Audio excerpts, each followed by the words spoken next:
दोस्तों, क्या आपके भी एसबीआई अकाउंट से अपने आप 500 या 1000 रुपए कट जाते हैं और जब बैंक से पता किया जाता है तो ये कोई इंश्योरेंस पॉलिसी बताई जाती है, लेकिन आपने तो कोई इंश्योरेंस पॉलिसी ली ही नहीं है। तो ये पैसे कटना बंद कैसे होगा? क्या जो पैसे पहले कट चुके हैं क्या आप उन्हें वापस पा सकते हैं? और अगर ये कोई इंश्योरेंस पॉलिसी भी है तो इसकी कवरेज और बेनिफिट्स क्या हैं? इन सारे सवालों के जवाब आपको आज के वीडियो में मिल जाएंगे। दोस्तों, अगर आप आज का वीडियो कंप्लीट देख लेते हैं तो आप ये तय कर पाएंगे कि बैंक ये पैसे किसी काम की फायदे की चीज के लिए काट रहा है या इसका कोई फायदा नहीं है, आप इसे बंद करवा सकते हैं। तो देरी किस बात की, आइए वीडियो को शुरू करते हैं। चैनल पर बहुत सारे व्यूअर्स के कमेंट्स आए कि सर मेरे एसबीआई अकाउंट से अपने आप 500 या 1000 रुपए कट जाते हैं, इसका क्या रीजन है? और जब बैंक से पता किया गया तो उन्होंने बताया ये एक ग्रुप पर्सनल एक्सीडेंटल पॉलिसी है। अब इस पॉलिसी के बारे में बात करने से पहले सवाल ये आता है कि ये पॉलिसी ना तो हमने खरीदी है, ना ही किसी ने हमें इसके बारे में बताया है, तो ये पैसे मेरे अकाउंट से अपने आप क्यों कटने शुरू हो गए?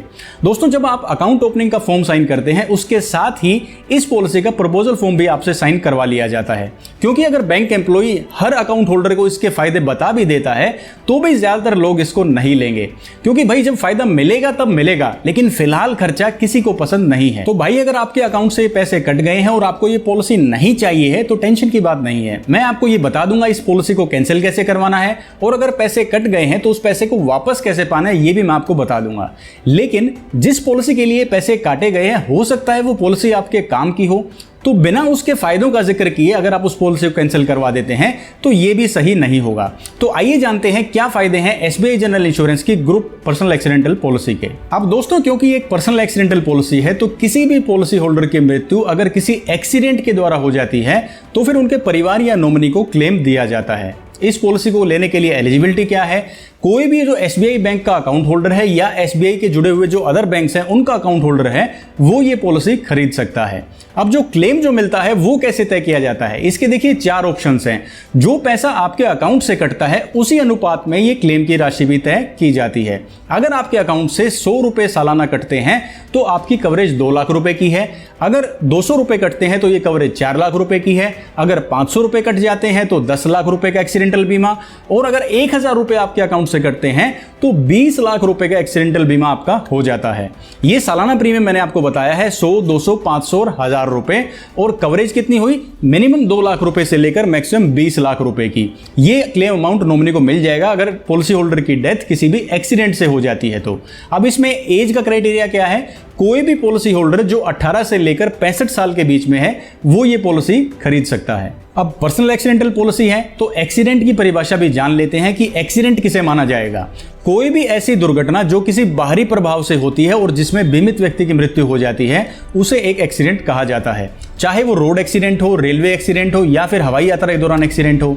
इसके अलावा अगर कोई बीमित व्यक्ति अपने घर पर, काम पर या फिर खेत में, फैक्ट्री में कहीं भी किसी दुर्घटना का शिकार हो जाता है और मृत्यु हो जाती है तो वो भी एक्सीडेंट माना जाएगा।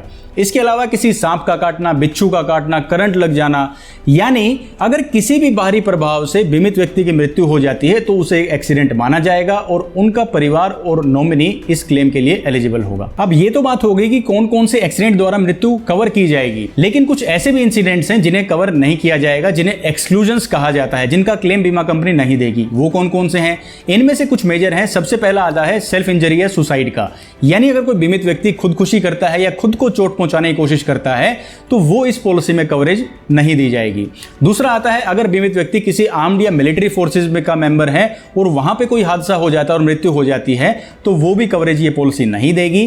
तीसरा है अगर किसी ड्रग एब्यूज या इंटॉक्सिकेशन, नशे के प्रभाव में कोई एक्सीडेंट हो जाता है और उसमें बीमित व्यक्ति की मृत्यु हो जाती है तो कंपनी क्लेम नहीं देगी। और चौथा और आखिरी कारण है अगर बीमित व्यक्ति किसी भी आपराधिक एक्टिविटी में, इलीगल एक्टिविटी में शामिल है और उस दौरान उसकी मृत्यु हो जाती है तो भी इंश्योरेंस कंपनी कवरेज नहीं देगी। अब दोस्तों, आपने जान लिया है कि बैंक ने आपके अकाउंट से ये पैसे किस पॉलिसी के बदले काटे हैं और इस पॉलिसी के क्या फायदे, क्या कवरेज और क्या बेनिफिट्स है और कौन से क्लेम इसमें कवर नहीं होंगे। अब ये इतनी जानकारी समझने के बाद अगर आपको लगता है कि ये पॉलिसी आपके काम की नहीं है, आपने कोई और पॉलिसी खरीद रखी है या फिर इसके बेनिफिट्स आपके काम कभी नहीं आएंगे तो आप इसे कैंसिल भी करवा सकते हैं। कैंसिल करने का तरीका मैं आपको बता देता हूं। पहला तरीका है फ्री लुक पीरियड, यानी अगर आप इस पॉलिसी की नियम व शर्तों से या इसकी कवरेज से खुश नहीं हैं तो पॉलिसी डॉक्यूमेंट प्राप्त करने के 15 दिनों के अंदर अंदर आप इस पॉलिसी को कैंसिल करवा सकते हैं। 1 रुपया भी आपका इस पॉलिसी का डिडक्ट नहीं होगा, पूरा पैसा आपके अकाउंट में रिफंड आ जाएगा। फ्री लॉक इन पीरियड के दौरान पॉलिसी कैंसिल करवाने के 4 तरीके हैं। पहला तरीका है कि आपको बैंक मैनेजर को एक रिटर्न एप्लीकेशन देनी होगी और उसमें बताना होगा कि आप ये पॉलिसी क्यों कैंसिल करवाना चाहते हैं और आपकी पॉलिसी कैंसिल हो जाएगी। आपको डॉक्यूमेंट प्राप्त होने के 15 दिनों के अंदर का ये प्रोसेस है।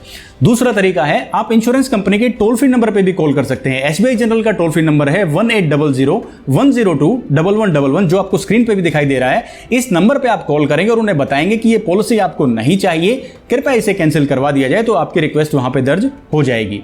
तीसरा तरीका है आप एसबीआई जनरल की कस्टमर केयर ईमेल आईडी जो कि है customer.care@sbigeneral.in पर भी अपनी रिक्वेस्ट रेज कर सकते हैं। और चौथा और आखिरी तरीका है आप एसबीआई जनरल इंश्योरेंस की नजदीकी शाखा यानी कि उसकी ब्रांच में विजिट कर सकते हैं और वहां भी अपनी पॉलिसी कैंसिलेशन की रिक्वेस्ट दर्ज करवा सकते हैं। दूसरा तरीका है दोस्तों पॉलिसी टर्मिनेट करवाना जिसे कहते हैं। अगर आपको पॉलिसी डॉक्यूमेंट मिले हुए 15 दिन से ज्यादा हो गया है तो आप पूरे साल में इसे किसी भी टाइम टर्मिनेट करवा सकते हैं। आपको जो बैंक ब्रांच है उनको 15 दिन का नोटिस पीरियड देना और बताना होगा कि आपकी इस पॉलिसी को कैंसिल कर दिया जाए।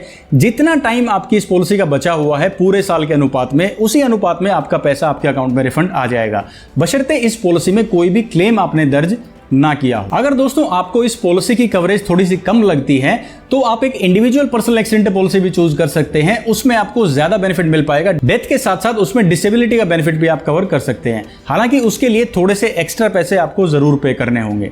तो दोस्तों मैं उम्मीद करता हूं कि पूरा वीडियो देखने के बाद अब आपका ये डाउट क्लियर हो गया है कि बैंक ने किस चीज के पैसे काटे हैं और वो पॉलिसी जो है वो आपके काम की है या नहीं। अगर वो काम की नहीं है तो आप कैंसिल करवा सकते हैं, टर्मिनेट करवा सकते हैं। उसका तरीका ही मैंने आपको बता दिया है। और अगर ये पॉलिसी आपके काम की है क्योंकि इतने कम पैसे में काफी अच्छा कवरेज आपको मिल रहा है तो आप इसे एज इट इज कंटिन्यू भी रख सकते हैं। और कभी क्लेम आने का अगर भगवान ना करे कभी अगर जरूरत पड़े तो आपके परिवार और नॉमिनी को इसका बेनिफिट भी मिल जाएगा। तो दोस्तों वीडियो में दी गई जानकारी अगर आपको अच्छी लगी हो, आपको समझ में आई हो और आपकी कुछ मदद इस जानकारी से हुई हो तो प्लीज वीडियो को लाइक कीजिए और चैनल को सब्सक्राइब करना ना भूलें। मैं हरविंदर सिंह आपके लिए हमेशा ऐसे इंफॉर्मेशनल और इंटरेस्टिंग वीडियोस लाता रहता हूं। जुड़े रहिए मेरे साथ। मैं मिलूंगा आपसे अगले वीडियो में। तब तक के लिए अपना ख्याल रखिए, खुश रहिए और स्वस्थ रहिए। जय हिंद।